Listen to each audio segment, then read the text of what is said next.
Ladies and gentlemen, good day and welcome to the Q3 and 9 months FY22 earnings conference call of Sapphire Foods India Limited, organized by Orient Capital.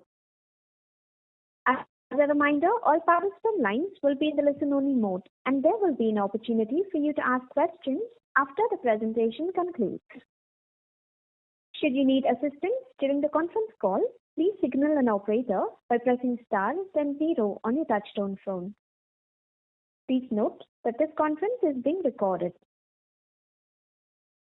I now hand the conference over to Mr. Rahul Kapoor, Head of Investor Relations. Thank you, and over to you, Mr. Kapoor. Thank you, Margaret. Good afternoon, everyone, and a warm welcome to quarterly FY22 earnings conference call of Sapphire Foods India Limited. I am Rahul Kapoor from Sapphire Foods Investor Relations team. I hope everyone on this call and their loved ones are keeping safe in these testing times. On this call, I've been joined by Mr. Sanjay Purohit, who is CEO and whole-time director of Sapphire Foods India, our CFO, Mr. Vijay Jain, and our investor relation partners, Orient Capital. We have already uploaded our investor presentation and earnings press release on the stock exchanges and our company's website. I hope you have got a chance to look at those documents. We'll initiate this call with the management commentary, which will be followed by an adequate session of question and answers. This call may contain some of the forward-looking statements about Sapphire Foods, which are completely based upon our beliefs, opinion, and expectation of Sapphire Foods as of today. These statements are not a guarantee of our future performance and involve risk and uncertainties that we cannot foresee today.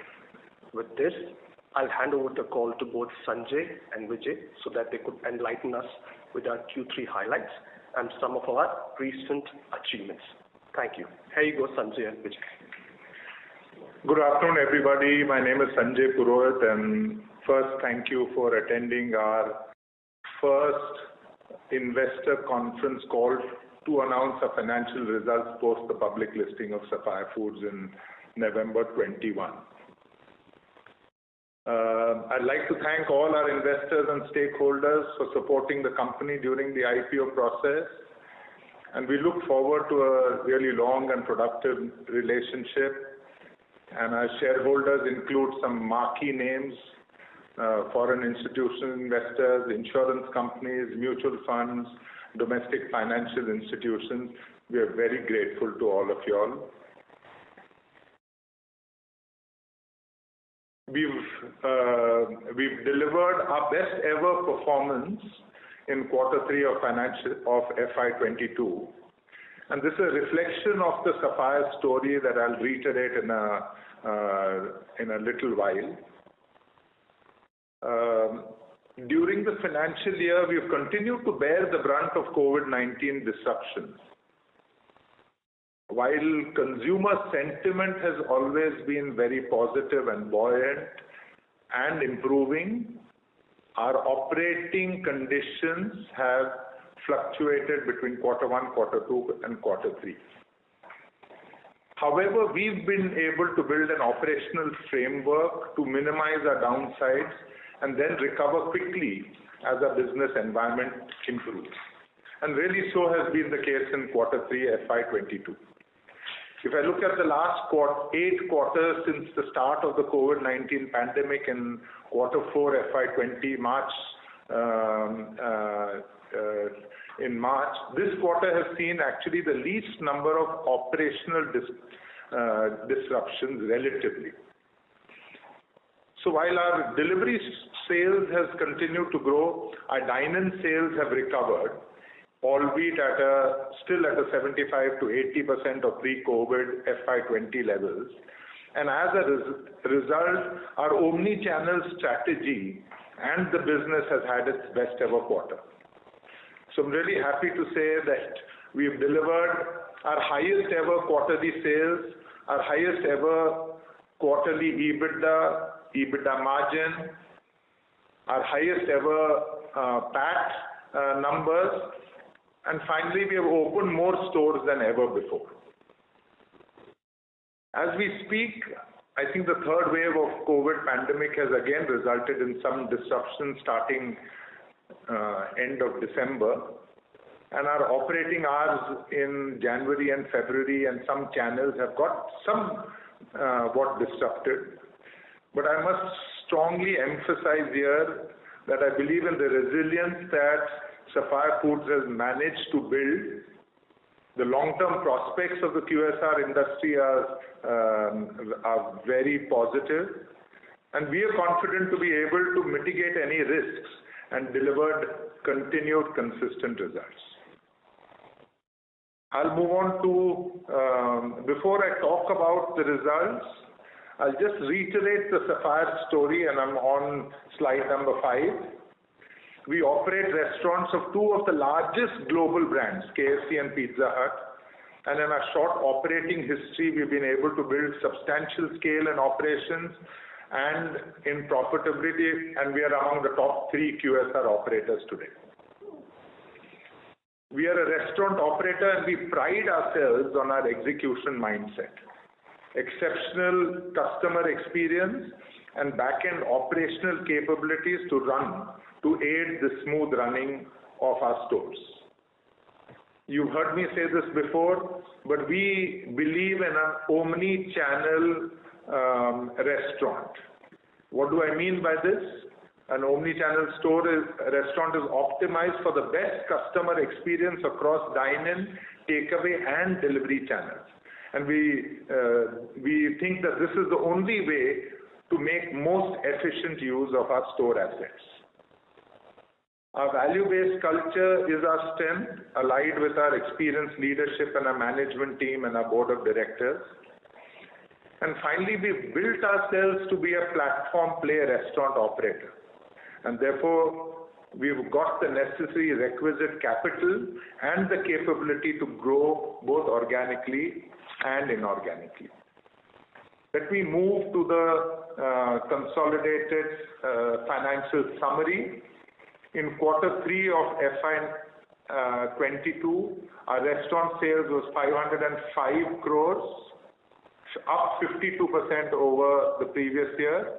Our EBITDA post-Ind AS was 117 crores, up 69% or 23.2%. And on a PAT level, we delivered 10.1%. Like I said, I want to emphasize this. It's our highest ever quarterly restaurant sales. It's our highest ever restaurant EBITDA margin, corporate EBITDA margin, and profitability, PAT profitability. And our restaurant additions at 68 total restaurants was also our highest ever. And all these are compact omni-channel restaurants. Our total restaurant count at the end of December 31st stands at 550 stores. We also have a very strong consolidated balance sheet. Our net cash is about 435 crores and we have negative working capital. You'll be wanting to know what the numbers in brackets in blue and italics mean under the EBITDA numbers and the EBITDA percentage and the PAT percentage number. As a matter of good corporate governance, I want to elaborate on the difference between the two numbers that you see under EBITDA. Every year, we receive incentives from Yum basis the number of restaurant openings we have.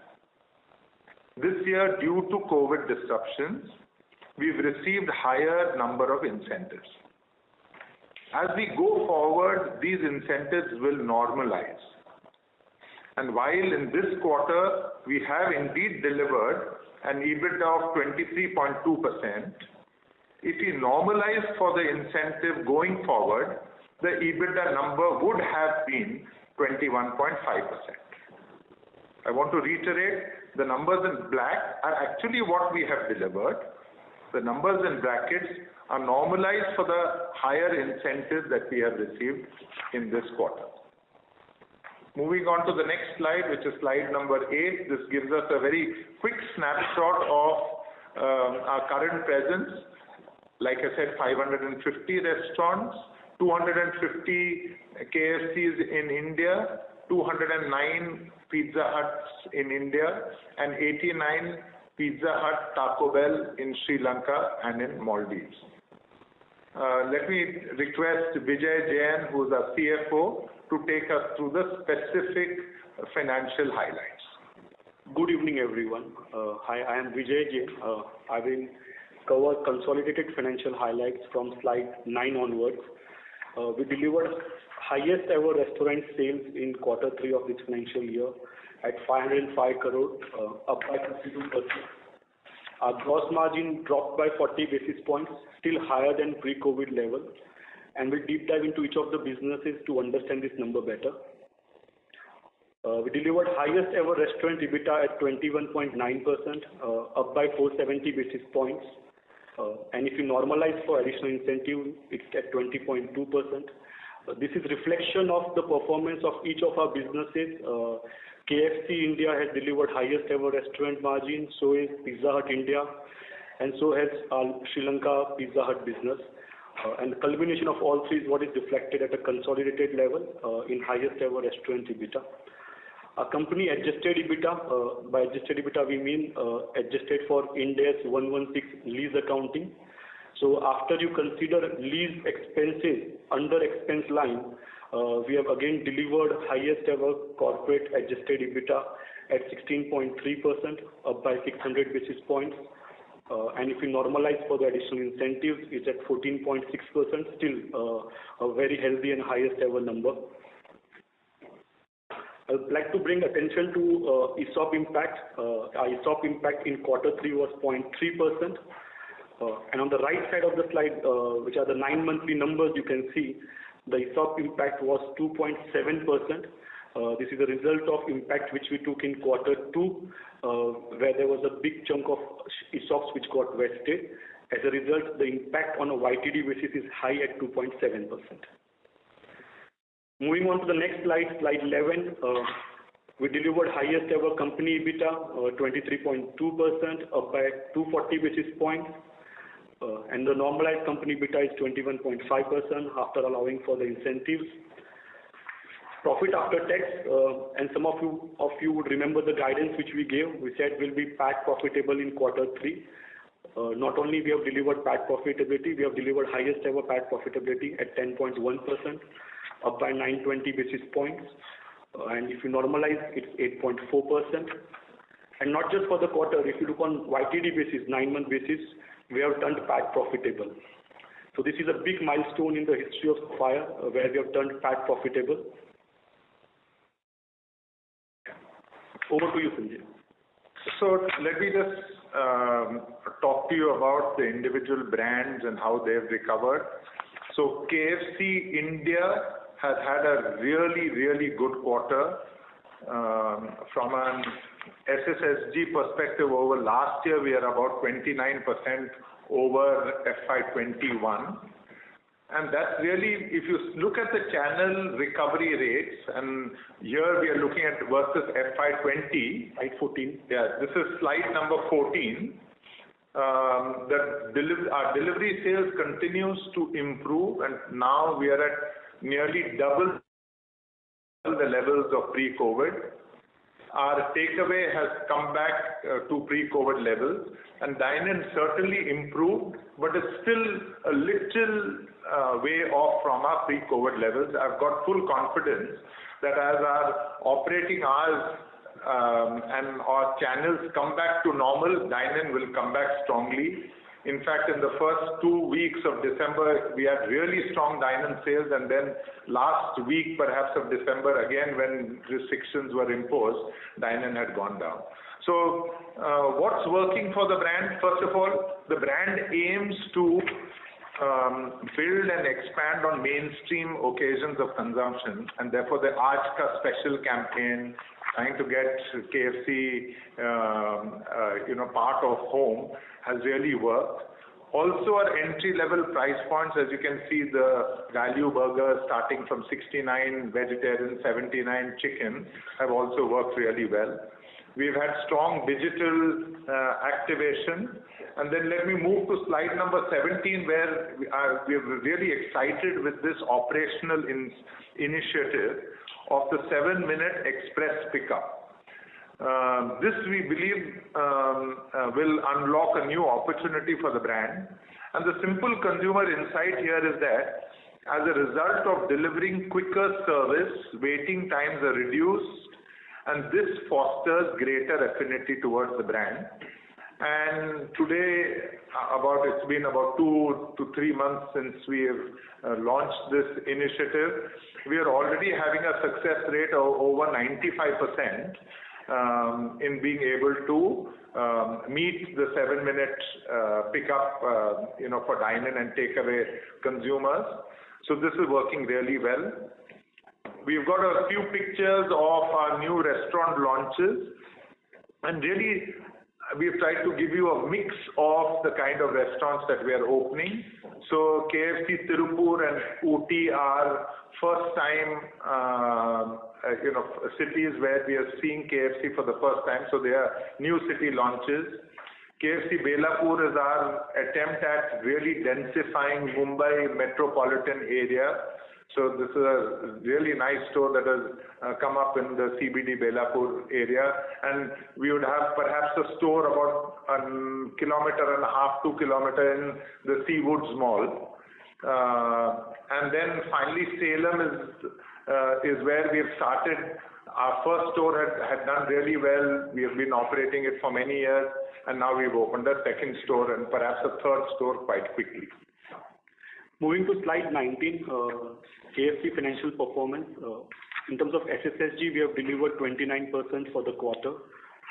Our average daily sales, ADS of 144,000 per store average, up by 25%. Highest ever restaurant sales of 303 crore rupees, up by 53%. And restaurant additions of 31 in the quarter 3. KFC gross margins have remained largely stable in spite of the inflationary pressure and challenges.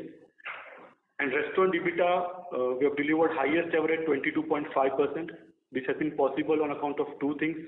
One is high throughput, high ADS, and second is continuous focus on throwing out cost efficiencies. The normalized restaurant EBITDA for KFC is at 21.2% after allowing for or normalizing for additional incentives which we have received this year. This is up by 380 basis points. So in all, KFC continues to be a strong performer for us, and we have delivered best ever quarter in terms of financial performance for KFC. Let me move on to Pizza Hut.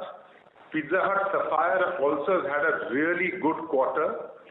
And I think the upside that as dine-in recoveries, our omni-channel stores can give was really demonstrated during this quarter. But before I go ahead, I really want to talk to you about the innovation that we launched recently, the Momo Mia Pizza. I just encourage anyone of you all who is in the vicinity of a Pizza Hut to try this. It's just an outstanding product. It combines both momos as well as pizza. Brilliant product. Try it out. It's done really well for us. And I think this is starting to accelerate the innovation engine also on Pizza Hut. You would have heard me say this in the past. I'm so excited about this brand and what an omni-channel strategy can deliver, on Pizza Hut. Apart from the Momo Mia, so from a channel sales contribution, again, delivery continued to do well. Takeaway also did well. Dine-in came back to about 76% level of sales. And I think even then in quarter 3, I don't think especially the mall stores were back to full capacity. As restrictions ease, I think the full power of our omni-channel strategy will start to play out. A lot of digital activation that we talked about. From a promotions perspective, the brand launched the Dil Khol Ke Delivering campaign, And this is just not to be taken literally that it's a delivery campaign. Really, it's saying that we deliver on great taste or great innovation, great value, great dine-in service, great delivery experience. So this is what you can expect on the brand. I'm moving on to slide number 25 to give you an idea of the new restaurant launches. Again, there is I'm giving you a flavor of the different kind of places where we have launched. So Dharwad and Ooty are new city launches. In Indore, Indore and Trivandrum, we have started to up the intensity of our stores, of our omni-channel stores. So all these stores are doing quite well. Moving on to Pizza Hut financial performance on slide 26, we delivered SSSG of 22% for the quarter, and our average daily sales went up by 21% to 64,000. Our restaurant sales again delivered highest ever at 113 crores, up by 51%, and we added 21 restaurants during the quarter. Gross margins at 75.4%, pretty healthy, but yes, we are seeing inflationary pressure in Pizza Hut, dropped by 100 basis points. However, in spite of drop in gross margin, we delivered highest ever restaurant EBITDA at 17.3%, and if you normalize it for additional incentives, still at a pretty healthy 14.9%. Overall up by 610 basis points. This expansion in margin for Pizza Hut was on account of two things. One, high ADS, which is possible because of the omni-channel format which we operate, and the cost efficiencies which have been continued to deliver over the last few years meant that we were able to deliver such a stupendous performance on Pizza Hut.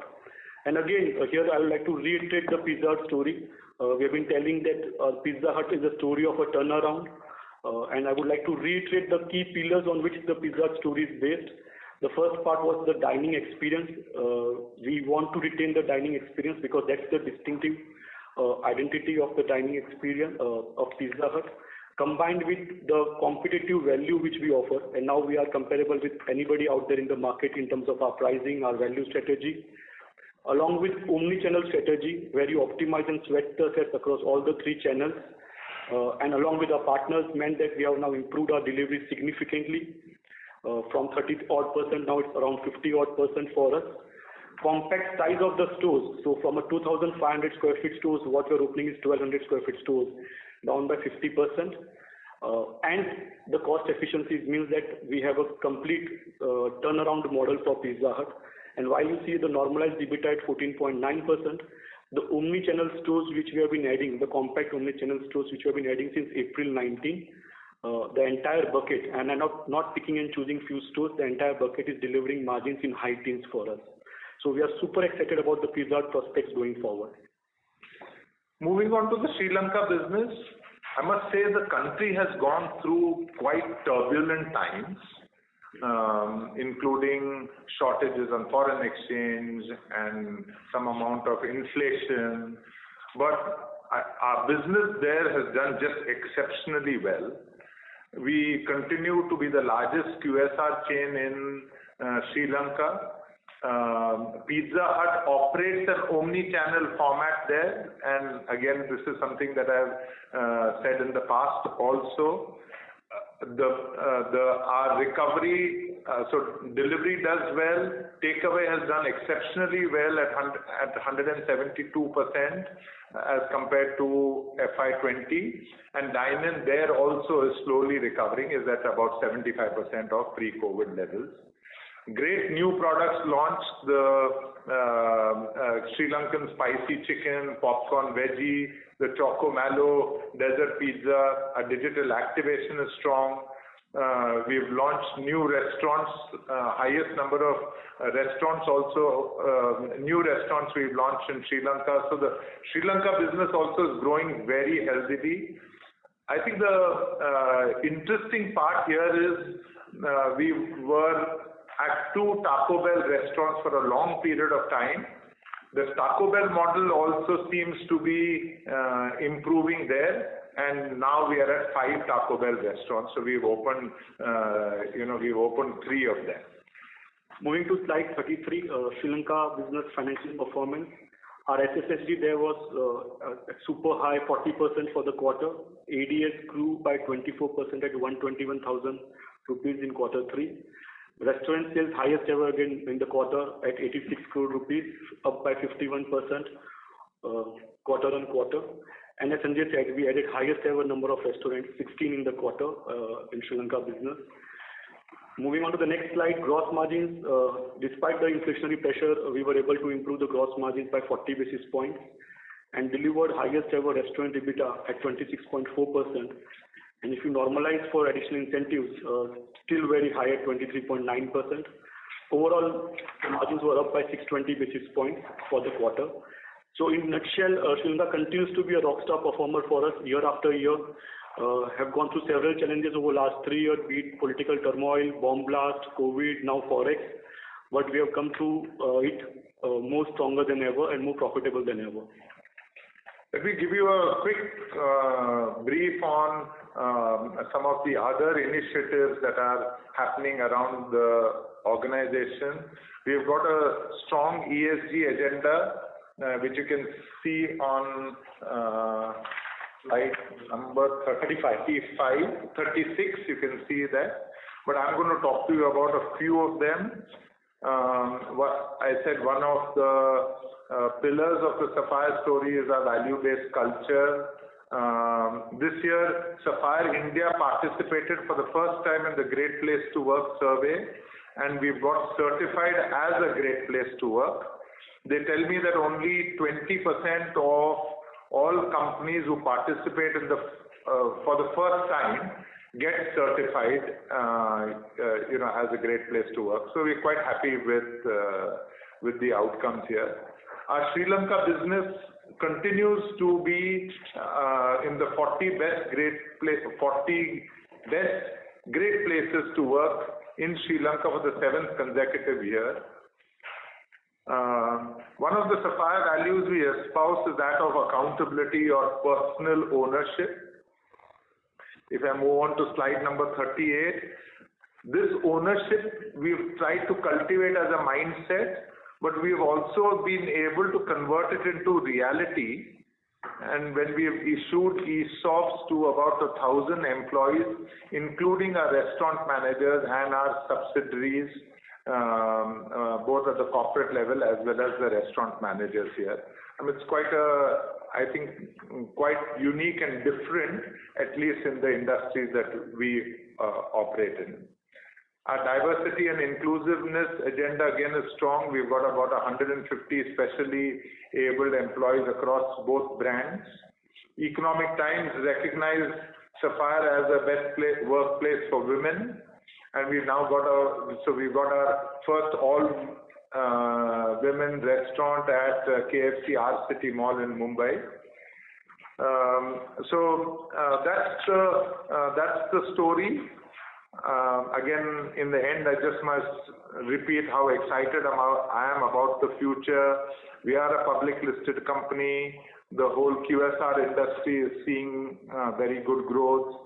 And Sapphire Foods, with our strengths, I'm quite confident in our prospects going forward. I'll stop here. We will now open the session up for questions and answers. For questions, rather. Thank you very much. We will now begin the question and answer session. Anyone who wishes to ask a question may press star and 1 on the touchtone telephone. If you wish to remove yourself from the question queue, you may press star and 2. Participants are requested to use handsets while asking a question. Anyone who would like to ask a question, please press star and 1 at this time. Ladies and gentlemen, we will wait for a moment while the question queue assembles.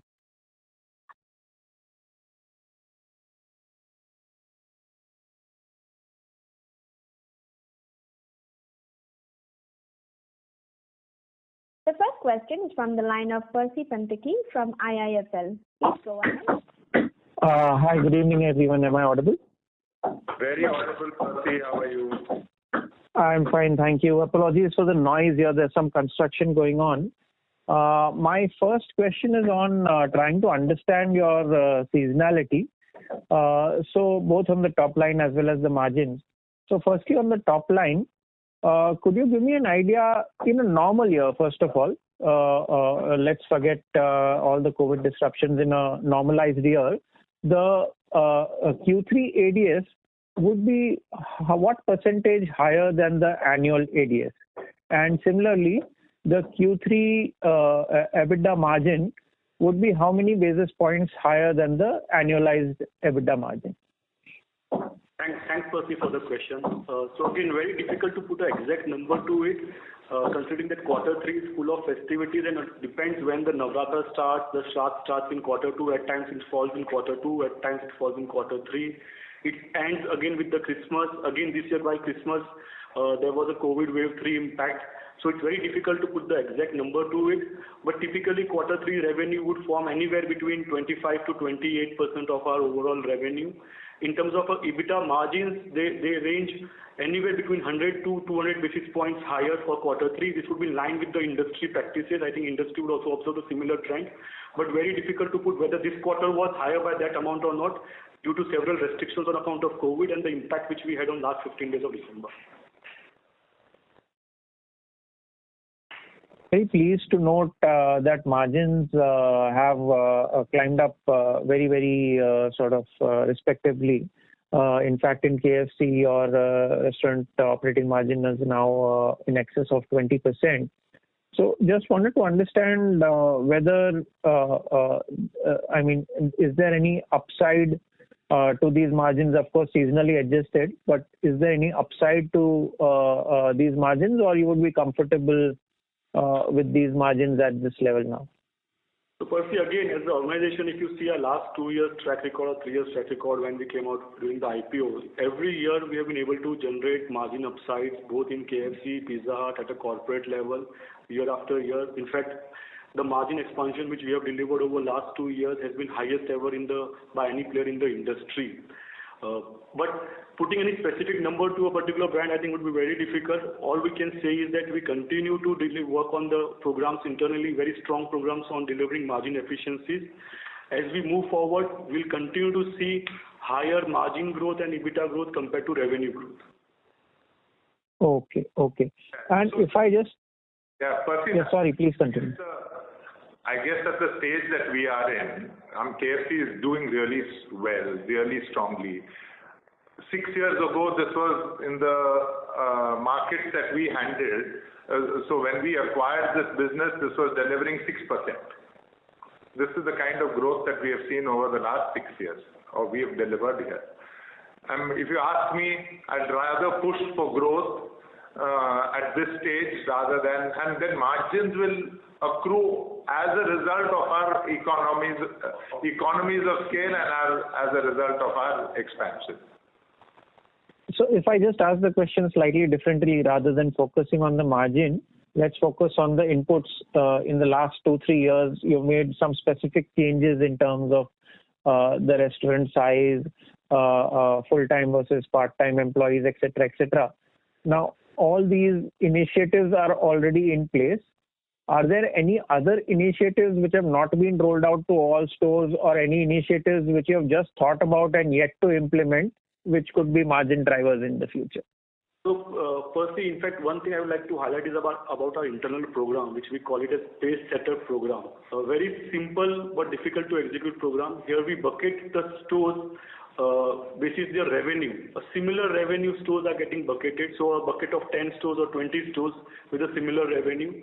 The top performing store on a particular parameter, it can be either labor hours, it can be electricity unit consumption, be it wastage or gas cylinder consumption, are compared with the rest of the bucket, and learnings understood from the top performing store, and the rest of the stores are invited to replicate that best practice. So this is a continuous program. You will always have a top performing store in a bucket of 15 and 20 stores. So there is never an end to margin efficiency by that logic. But yes, the pace of margin expansion, what we have seen previously, as you move forward, continuously it will be lower, but there is always an opportunity. Right, got you. And finally, on store expansion plans, can you give some idea? So Percy, we came out with a guidance, I think few weeks back, where we said while we'll end the December quarter around 540 odd stores, we actually ended at 550 stores. and we said that we will double our stores over 3 to 4 years across KFC, Pizza Hut, and our Sri Lanka business. We'll stick by that guidance, doubling the store count over 3 to 4 years. Okay. I'll come back in the queue if I have more questions. Thank you. Thank you. Thank you, Percy. Thank you. The next question is from the line of Utkarsh Maheshwari from Reliance General Insurance. Please go ahead. Good afternoon, sir. Congratulations for a great quarter. Thank you. Thank you. Thank you. As we have seen that the dining has a little bit picked up, and probably I think in Q1 again, for the current quarter again, we have seen some impact because of the virus and all. So we have already mentioned that there is a possibility of some margin expansion because I think the peers are already there at that higher level of margin. So probably the kind of pace what we have seen in Q3, could there be some moderation in Q4 because of the factors what we are already aware? You are talking about moderation in store expansion, or you are talking about So not quite clear, Utkarsh. If you can clarify this a bit more. Moderation in the growth rates, in the growth possibly, because everything got shut now in January, in the Q4 as such. Yeah, so your Jan and Feb would certainly be impacted because of the third wave of COVID.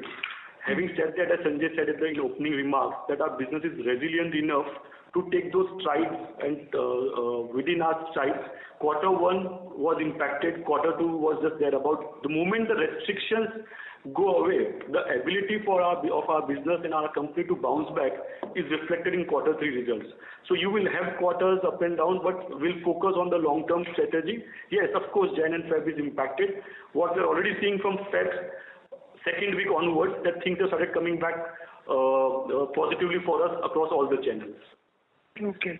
And one more just housekeeping question. This depreciation of 513 million is something which is sustainable kind of number.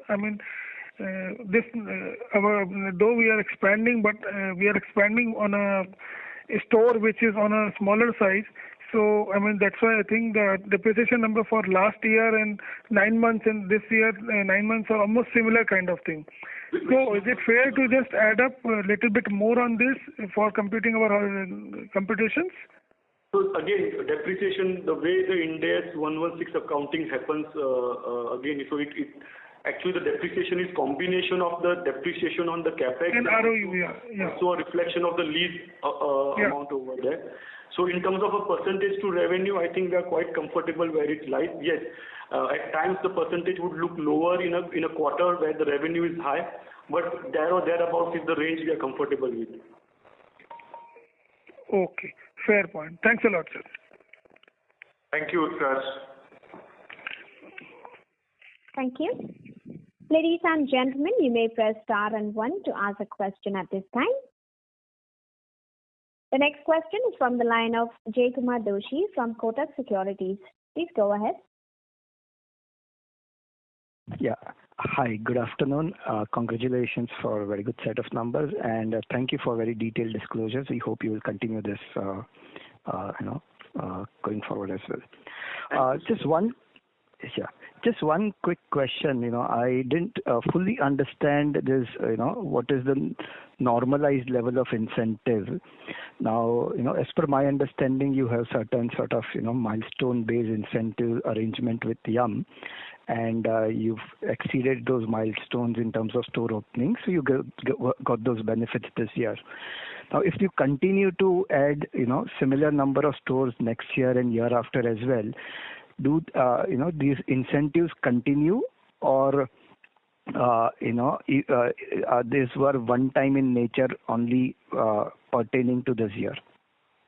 So again, Jay, over here, over last 2 years, so in calendar year 2022, because the growth phase got impacted during COVID initially in terms of store opening, Yum came up with a special incentive plan, which was other than the normal plan, where we were given higher than usual incentives compared to our previous agreements or compared to our future agreements. So this was not for exceeding the target. This was for achieving the target, but incentives were higher than previously what we were getting or higher compared to what we are going to get in the future. So this was in a way during COVID because our business was impacted in terms of revenue and still we wanted to grow our business. You have incentivized us to open higher number of stores, and what we have brought out is the difference probably that going forward our incentives level would drop to this particular extent. Hence we have shown in a good corporate governance manner a normalized EBITDA or normalized PAT. Understood. Just follow up on that front. So when I look at your 9 months EBITDA for this period, it says 9.6% is the margin and 8.2 is normalized. So 140 basis point was effectively incentive, which was higher than the usual incentive or higher than the incentive that you will get over the next 2-3 years. Is that right? Perfect. Oh, okay. And but there will still be some incentives if you exceed milestones in the future as well, right? Yeah, Jay. So we'll continue to get some incentives in form of marketing, royalty, initial fee waivers. So those combinations continues. It's just that the level of incentives were higher during the COVID year, and it will go down after the COVID gets completed. So it goes down from the calendar year 23 onwards. Right.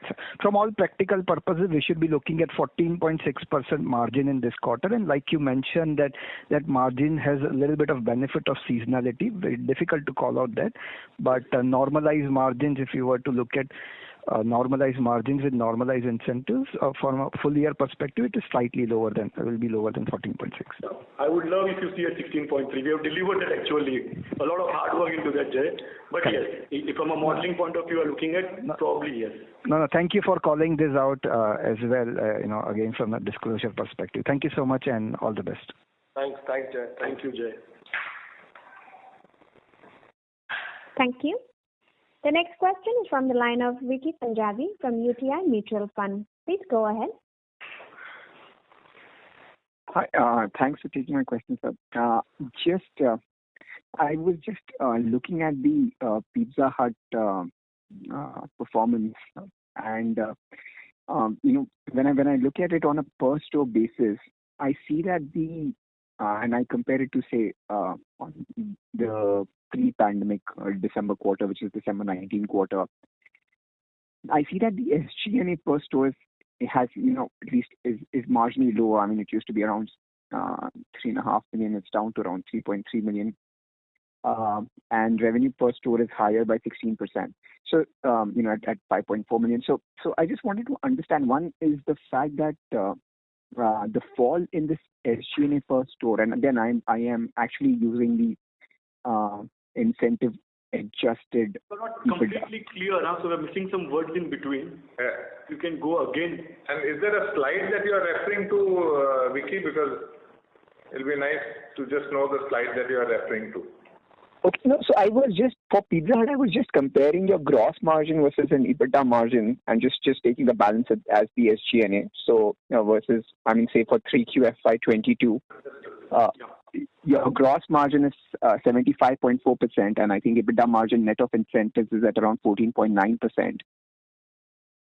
So if I just calculate the balance as SG&A and look at it on a per store basis, and I do a similar exercise for 3Q FY20, so on a per store basis, I see that SG&A is actually fallen versus December 19 quarter. I wanted to understand this. Is this a result of any incremental incentives? And this, of course, where I am using the EBITDA margin, I'm using the incentive adjusted margin. So beyond the adjustment that is done, is there any incremental incentive that has been received versus at December 19 quarter, or then on that basis incentives remain the same? So right now, if you look at 14.9, so once you take 14.9, you have already removed the impact for the incremental incentives, right? So now if you compare 14.9 to 10.2, it's apple to apple comparison. So yes, at that level, we have delivered that kind of a margin expansion. It has happened on two fronts. One, this entire omni-channel strategy, which allows us to optimize the use of assets, has enabled us deliver a high ADS of 64,000. A point to highlight over there is that 64,000 ADS is at a brand level. This is in spite of aggressive store expansion plans, and typically a new store starts at a 20% lower. So in spite of that, we've been able to deliver a high ADS level, combined with efficiencies across all the lines in the P&L, be it labor cost, be it operating cost of the restaurant, be it even rental cost. And rental cost is not a temporary over here.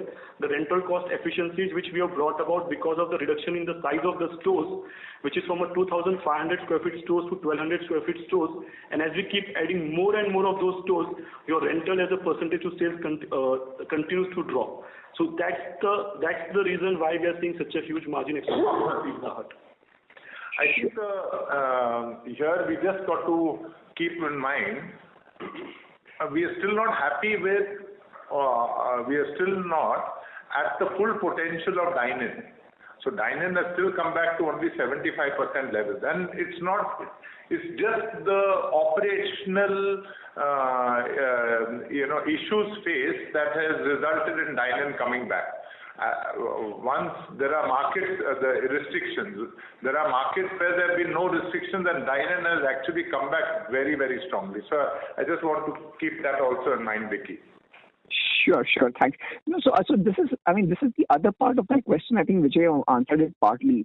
That despite a reduction in size of stores and despite addition of incremental stores, or a higher pace of addition of stores, the revenue per store or the ADS has still seen a sharp jump.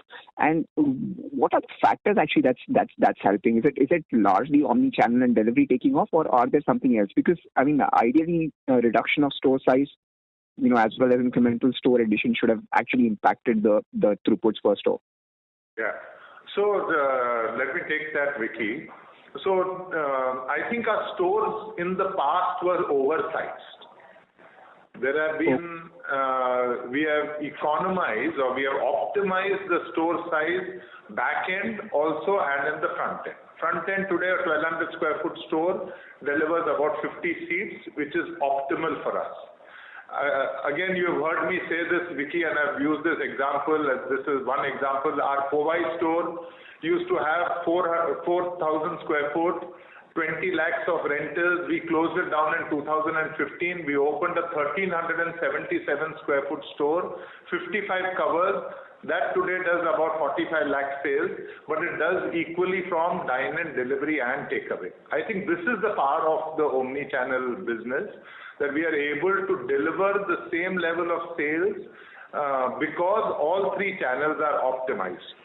And if you look at it, when we launch in a new city, that we've not been present but the competitor brand is present, people look at Pizza Hut and they appreciate the difference that we provide compared to our principal competitor. And that differentiation is in the dine-in experience and in the product quality. And then when we communicate value that is on par with the industry, and then we've improved our accessibility through delivery, I think that's the power of the model. It's a model that has a relevant competitive advantage in a sense, and offers a differentiation versus our principal competitor. And again, just to add to that, this reduction in size, as Sanjay said, it's oversized. So while this is delivering a ADS level of 50,000 at a new store or a 64,000 at a brand level, we have not compromised on the capacity to deliver even higher throughput than this level. Yeah. The same store can deliver even 50% more throughput. It's completely capable of taking it. So no compromise on the capability or the capacity of the store to deliver a higher throughput. Sure. Thanks. And so if I have to understand, these factors look quite structural in nature.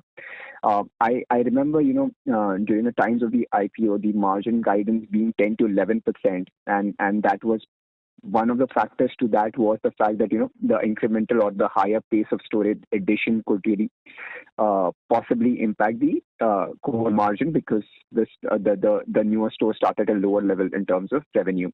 Now, given the fact that the the execution is kind of better, even in terms of new stores, or the results are kind of better of new store addition. Do we look at upside to that guidance for now? So Vicky, in fact, for Pizza Hut brand, it's actually reverse for us because in legacy stores we inherited the large size dining focused stores. Some of those stores we still carry. While they're not loss making, the profitability is restricted. They are typically operated at a low double digit kind of a profitability. So more and more new store additions, it actually expands the margin for Pizza Hut. 3 years back, the Pizza Hut margin operated in single digit, 6%, 7%. As we added the omni-channel compact size stores, it moved to high single digit, moved to double digit, now finally has moved into teens. So the more and more new store addition, which is our compact format omni-channel, will actually expand the margin for Pizza Hut. The story for so you're right. If you actually add more stores, we will actually expand the margin. Okay, sure. Thanks a lot, and congrats for the strong results, sir. Thank you so much. Thanks. Thank you. The next question is from the line of Shirish Pardeshi from Centrum Capital. Please go ahead. Hi, Sanjay. Good evening. Thanks for the opportunity and congratulations. Sorry to interrupt you, Shirish. Your audio is quite low. May I request you to come closer to the phone and speak a bit louder? Audible now?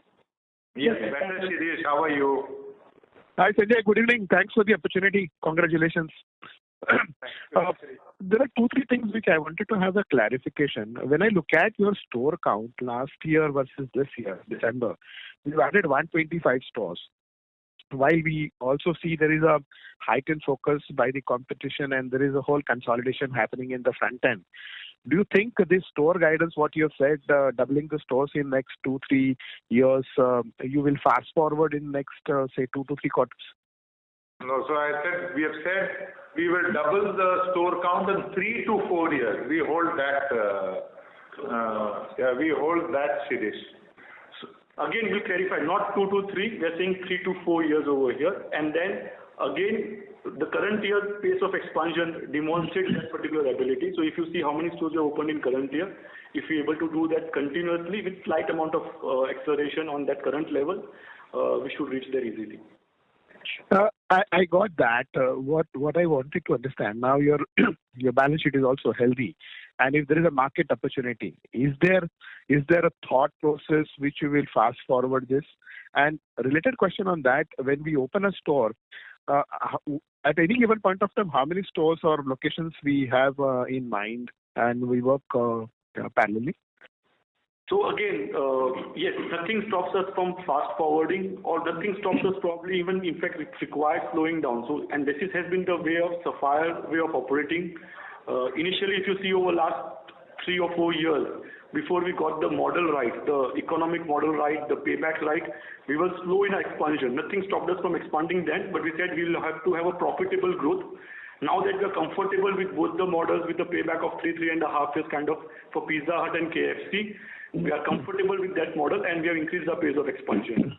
Yes, if we are able to increase the pace of expansion and still continue to deliver on profits, yes, of course, we can grow faster and higher as well. In terms of the pipeline and the property, the way we look at it, whatever our targets for the year is, typically we work on 4x that number in terms of trade area availability. Trade area is defined in terms of what our ideal trade area would be in terms of retail development over there, the size of the population, the per capita income, the propensity of income. So those factors are taken into account, and what are the ones which we categorize as the perfect location for us to open. So we typically work on 4x the number in a particular year to deliver 20, and if we can convert 25% of those, we are able to hit the targets. Wonderful. Thank you. My second question is on, we did hear, and I know Sanjay's brain works very fast, and this 7-Minute Express, what you have launched, how does it work? I mean, does it increase the footfall in the store, or does it give you a better margin? And the related question is that how many cities we have rolled out this express delivery? Yeah. So it's a simple operational, simple in the sense, simple to understand operational initiative. One of the things that we wanted to do in a quick service restaurant industry that we operate, how can we serve the consumers as quickly as possible with hot food? And therefore this initiative that, from the end of the billing cycle, within 7 minutes we will give you your entire order. If we don't give it to you in 7 minutes, then you have a free piece of chicken that we give you. I think, and we encourage our store staff to actually call out if there has been any, if we've indeed exceeded the 7 minutes. So the idea behind this, the consumer insight is quite simple, that if we deliver better service, it drives better affinity towards the brand, and hence over the long run it will help us in our same-store sales growth. This has been launched right across the country. So our stores and our sister franchisee stores. This has been launched right across, and we monitor at a store level what is the level of what kind of delivery against this promise we are able to fulfill.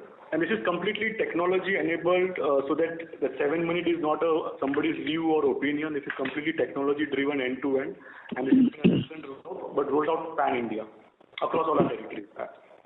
Okay. My last question, I'm referring slide 14 on KFC. What we see here, and it is purely my observation, that as you said, if the delivery comes back, I don't know why you're giving a very limited guidance, but if delivery is going to be remaining at where we are, and if we see that dining is going to be better, the margin should improve technically. What do you mean by delivery coming back? You meant dining coming back. Sorry, not delivery, dining coming back. Yeah.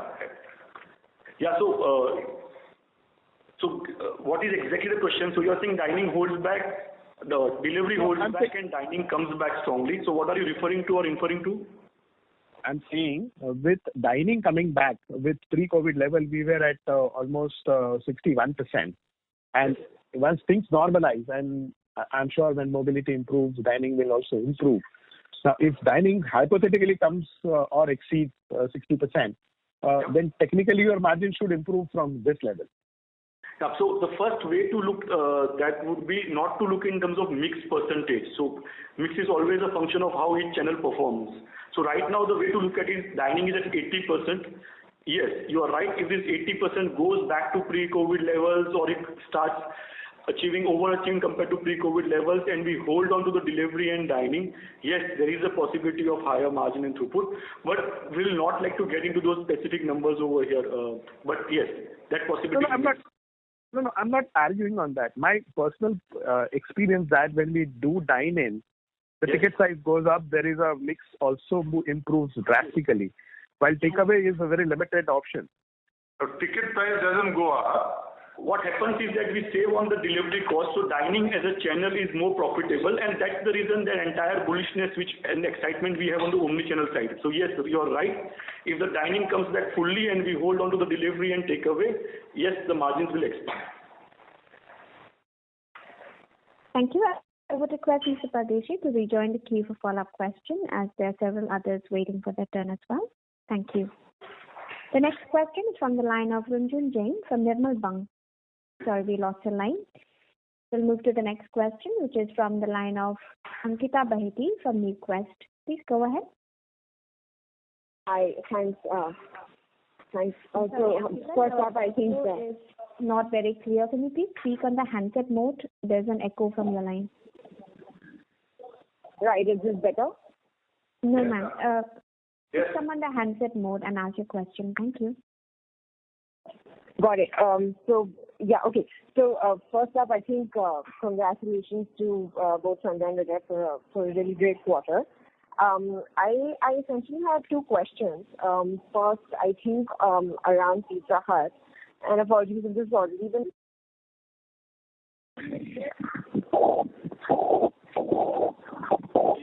You, Ankita. Ankita, we lost you. Your audio is not clear. I would request you to please check your phone line and rejoin the queue. In the meanwhile, we'll take the next question. The next question is from the line of Vinayak Mohta from Stallion Asset. Please go ahead. Yeah, hi. Good evening. Congratulations on a great set of numbers. So I just wanted to, I had a couple of questions. So first one, you're broadly looking at a 18 to 24% store CAGR, the number of stores, with a 6 to 7% SSG.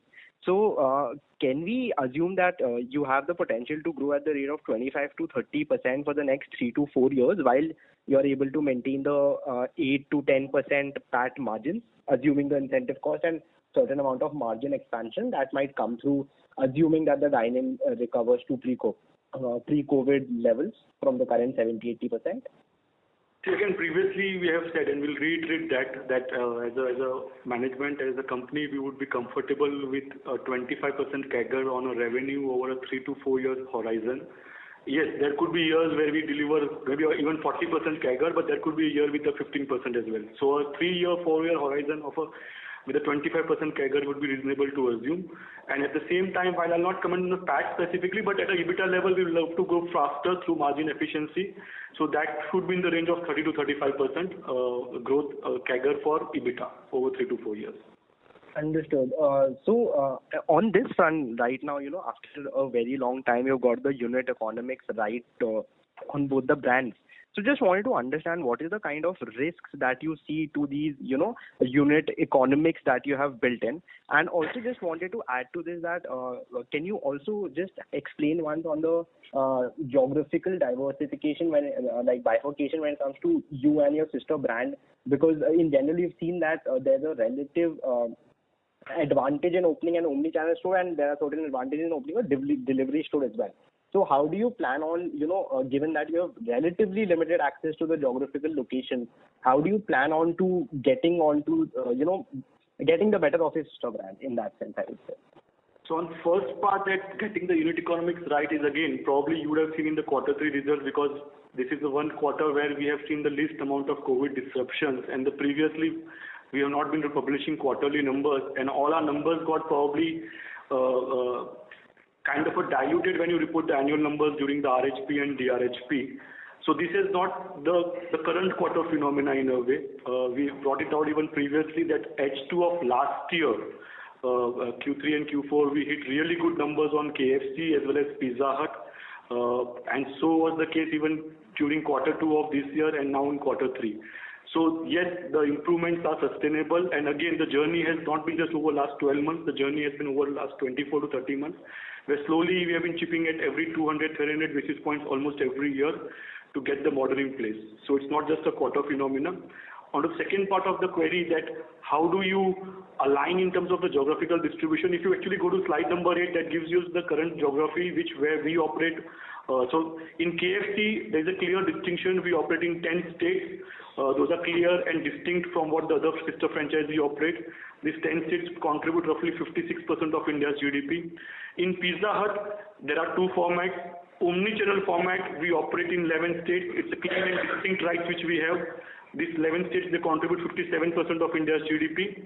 On Pizza Hut delivery format, we have rights only in Tamil Nadu, but in spite of having the rights in Tamil Nadu, we don't operate that particular model because we don't believe in that model. We believe in the omni-channel model, simply because, and if I can just give you some elaboration over here, the size of an omni-channel store is typically 10 to 15% higher.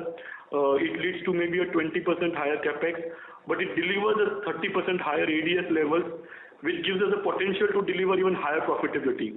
And that's the reason why we don't open a PhD format store even in a state like Tamil Nadu where we have the right. And this has been a very simple learning for us from our Sri Lanka business, which has been doing really well over several years, delivering EBITDA margins, restaurant EBITDA margins close to 20%. And Sapphire was the first one to open this omni-channel format in the country while we inherited dining focus stores. Our focus was on omni-channel, and not just omni-channel, we went tighter and tighter and more compact. And now that we have cracked this model, we are quite confident about it going forward. Understood. Just a continuation on this, it would be fair to assume that given the capex, like your sister brand has a capex of 1.2 crores on a blended basis, So you mentioned that, you have a capex of relative 20% higher. So your capex would be somewhere in the range of 1.4 to 1.5. And also, would that include the 40 lakh number that you have to pay to Yum Brands as a royalty per store or something? See, again, we would not like to get into comparisons on specific number over here. When you say blended, what do you mean by blended? Like across the brands, Pizza Hut, KFC, and for you it would be Sri Lanka combined. Look at things when you blend it. See, KFC typically ranges anywhere between 1.7 to 1.9 crore rupees. Pizza Hut for us would range anywhere between 1.3 to 1.5 crore rupees. So this would include any store opening fees as well that you have to pay to Yum? No, so this would not include any store opening fees which you would pay to Yum. So that is additionally on top of this?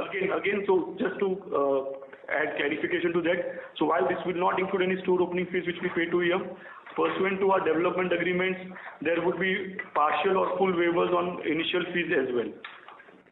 Okay, and what is that banked on? Can you elaborate on that? On what basis do they? Number of stores target in a particular calendar year. Okay, and if you're not able to achieve that, then what do you pay? Sorry? If you're not able to achieve the target, then what do you pay as a store opening fee or any, however you would deem it? Amount is a confidential number, so we'll not be able to give out the specific number on that particular side. Understood. Let's do one last question. Can you please tell me when do we start paying tax and how much is the amount of tax losses that we are carrying on the books?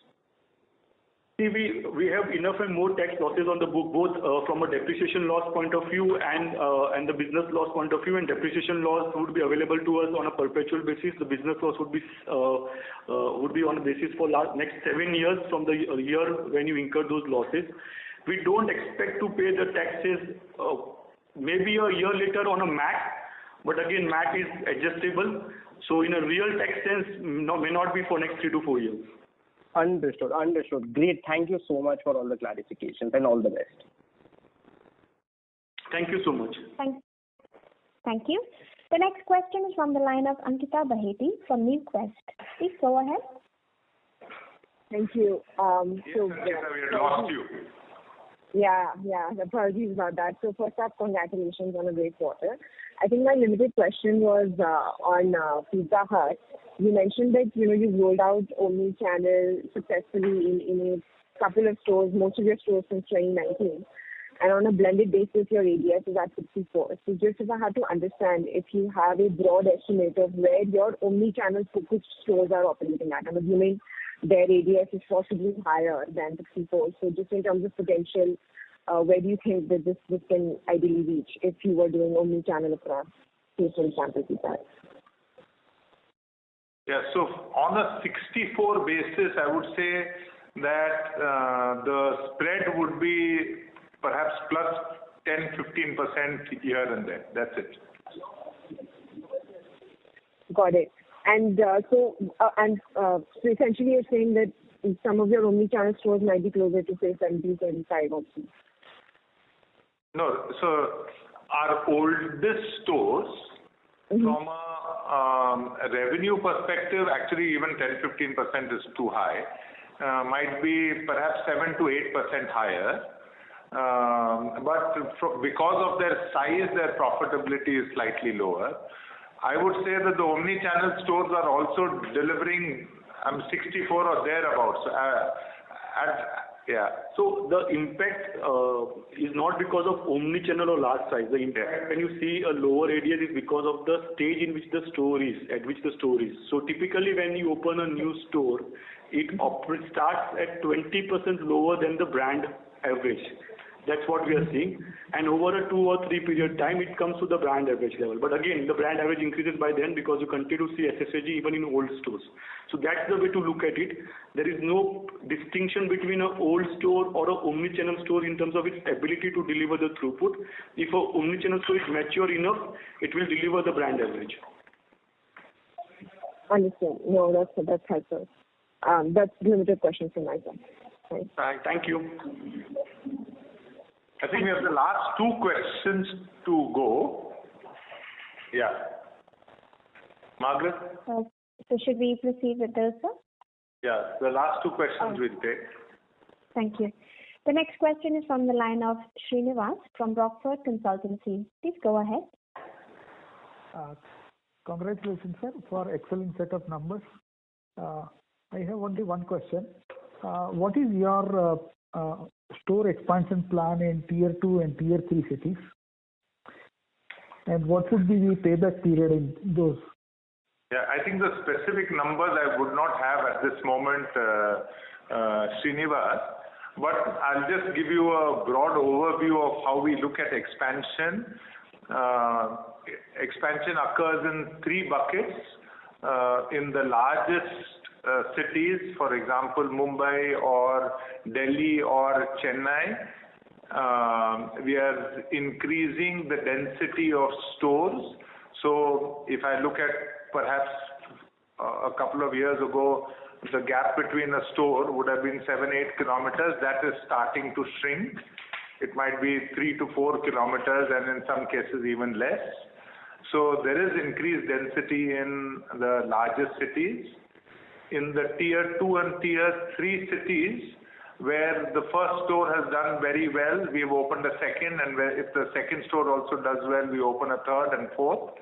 And then finally, we are entering into new cities. So it's so in cities that we are present in, we are increasing density, and then there are new city launches also. So typically, again, I don't have a right now exact number, but typically 75 to 80% new store additions happens in the places where we are already there. 20 to 25% we go into the new areas, new cities. Okay, that's good. And what is the conservative expansion numbers you can give in 1 year? We will avoid giving 1 year guidance, Srinivas. I think our business is, and India is a market where we need to look at it over a medium term, and therefore what we said, double the store count in a 3 to 4 year time horizon is what we will stick to. Okay, thank you very much. Thank you. Ladies and gentlemen, due to time constraints, it was the last question for today. I now hand the conference over to Mr. Sanjay Purohit for closing comments. Yeah, thank you everybody, like I said, for joining our first ever financial results conference call. Thank you for supporting the company during our IPO process. We've had a really good quarter. I mean, if anyone were to wish for the first ever financial results to be presented in this manner, perhaps this is it. So we're quite happy delivering our best ever sales, EBITDA margins, and PAT margins, and store additions. And I think going forward, we hope to have a long, productive relationship together. So thank you very much. Stay safe, stay healthy. God bless. Thank you, folks. Thank you. Thank you. On behalf of Sapphire Foods India Limited, that concludes this conference. Thank you for joining us, and you may now disconnect your lines.